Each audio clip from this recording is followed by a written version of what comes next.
Hey everybody, John the Other here, obviously. Now in my last video, I talked about a rumor that I had heard about why I was not at the Men's Issues Conference put on by A Voice for Men in Detroit. Why was I not there? The rumor, as I understood it, was that I had insisted on bringing to the conference a giant 8 or 10 foot tall rubber inflatable giant penis. As a prop maybe, or as some sort of a promotional stunt for Community Organized Compassion and Kindness, or COC. Well, that would be kind of an insane and immature and juvenile and stupid thing to do. It would reflect badly on the conference, and obviously, if I was so insistent and bombastic about insisting I bring a big giant rubber penis to the show, then they'd have to say, no, you can't go, John, and they'd be quite reasonable in excluding me. The only problem with this story is it doesn't have even a single element of truth in it. It's true, though, that I was not invited to the conference. I did have to ask to be invited, despite the fact that I was editor-in-chief of Voice for Men. And after I was accepted as a speaker at the conference, grudgingly, I was then disinvited from the conference. Why?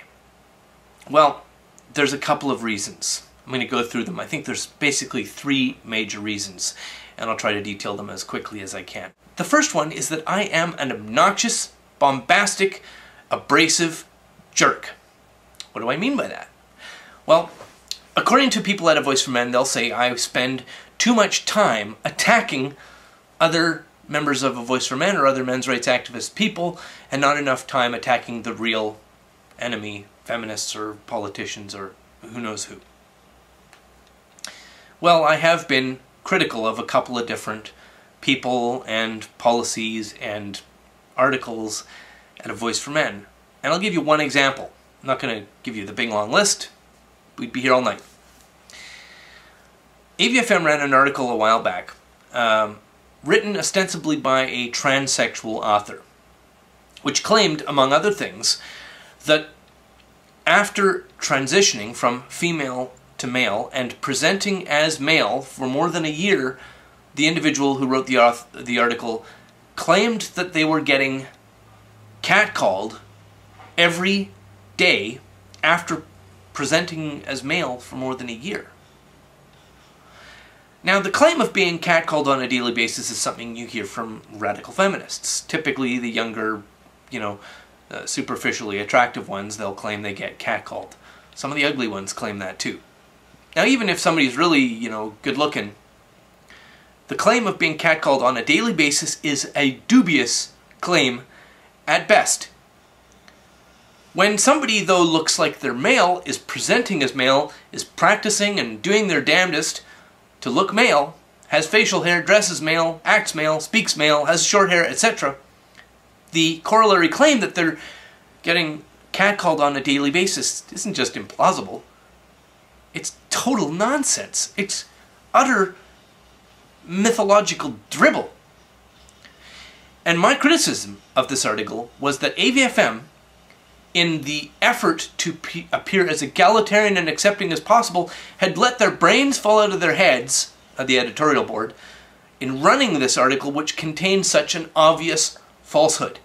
Don't we look foolish? Don't we look like gullible saps for running this thing twice? Now, my criticism was not worded gently, which is why they may say I am an abrasive, obnoxious asshole jerk. I don't debate that I am those things, but the criticism, then as now, was valid. You can't just run bullshit to appear like you're accepting. You've got to actually exercise your faculties of reason and differentiate truth from fiction. That's just one example. And that and issues like it caused me to be critical of things that people said or policies at AVFM, and this upset a lot of people. Not because I was wrong, but because I was abrasive in how I phrased it. Number 2 reason. When I first came on with AVFM, I don't remember what year it was, 2010, I had numerous conversations with Paul Elam. And at the time, it seemed to me that we agreed on a lot of our viewpoints. One of them being that after sort of the fight with mainstream, powerful, embedded, big business feminism, big government feminism, after that fight was more or less over, which, by the way, is still going on, the next major political ideology that we'd have to tackle would be traditional conservatism. That the traditionalist conservative viewpoint of the man is the head of the house and the woman stays home and bakes cakes or something, that was as big or bigger a problem to tackle than feminism. Well,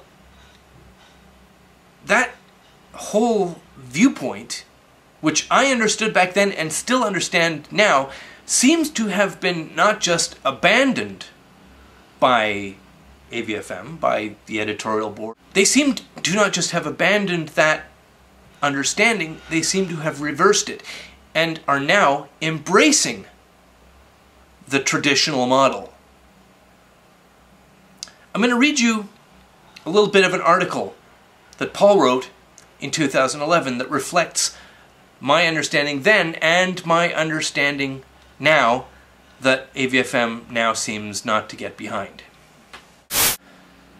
But look what happens when the white knight's exact counterpart, the traditional woman, comes in with a guise of empathy and agreement with the men's rights movement, but when all is said and done, ends up offering fellatio in exchange for indentured servitude, and reveling in her traditional power as a woman. Tom Snark's first response was perfect. Fuck your traditional power. And other responses were good as well, but it is clear in the comments that we struggle with it, because she is a woman. It is totally understandable to this day, after 25 years of activism for men, that if I saw a woman, this is Paul's writing by the way, if I saw a woman I didn't know in some sort of trouble, I would still have to go through a conscious process to let her fend for herself. In other words, I would still have to force myself to not rescue her. I can do it, and I have, but ingrained chivalry dies much harder than fat-assed Andrea Dworkin. And after 50 years of hot air from feminists about shedding gender roles, MRAs are the only ones really doing it. It ain't easy. There is a pretty damned healthy debate right now in that thread about whether I should have spit in the face of what some MRAs would consider a potential ally, but I have to say I think those MRAs are missing the point.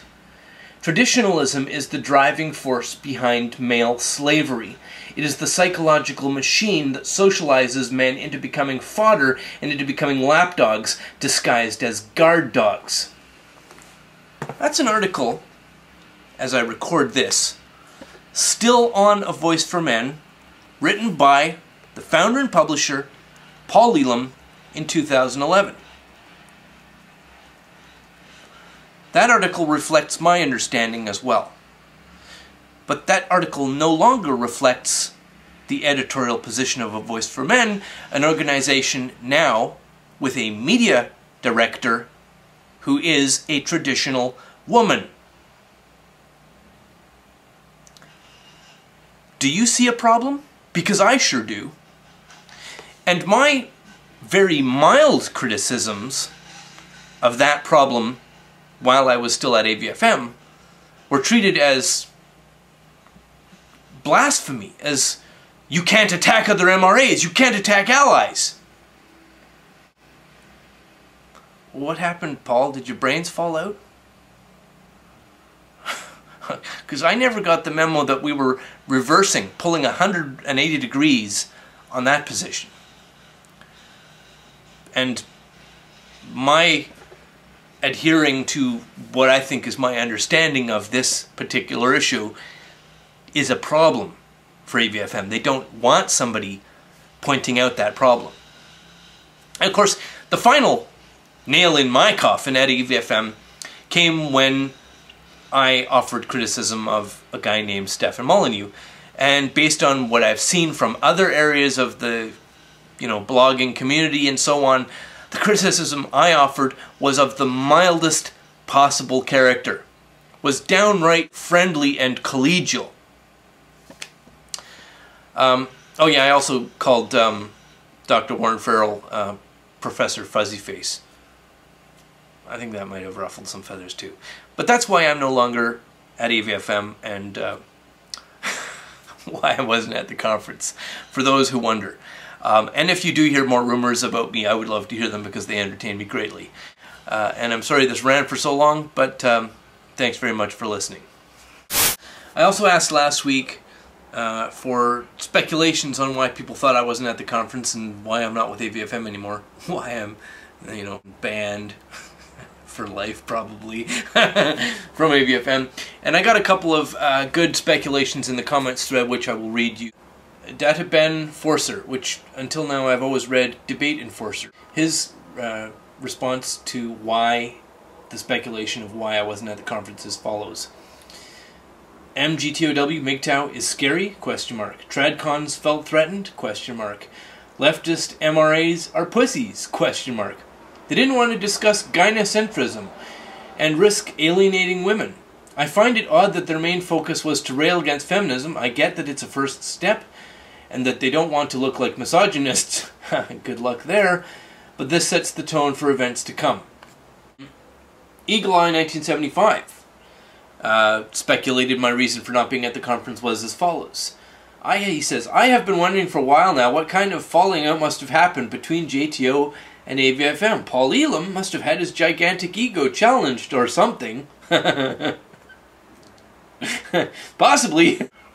Rook of Onyx, his reply is as follows. Because AVFM has gone full free thought blogs and is eating itself. Paul Elam has gone completely mental, I think. Does this mean you're not involved with AVFM? I checked a couple of weeks ago when I first noticed the decline in AVFM's vigor, and it still had you on the staff page or whatever. Well, I think the operative word there is or whatever. I don't know that I would say they've gone full free thought blogs. I mean, it's, you know, you never go full retard, but there are some problems. Let's not pretend there aren't.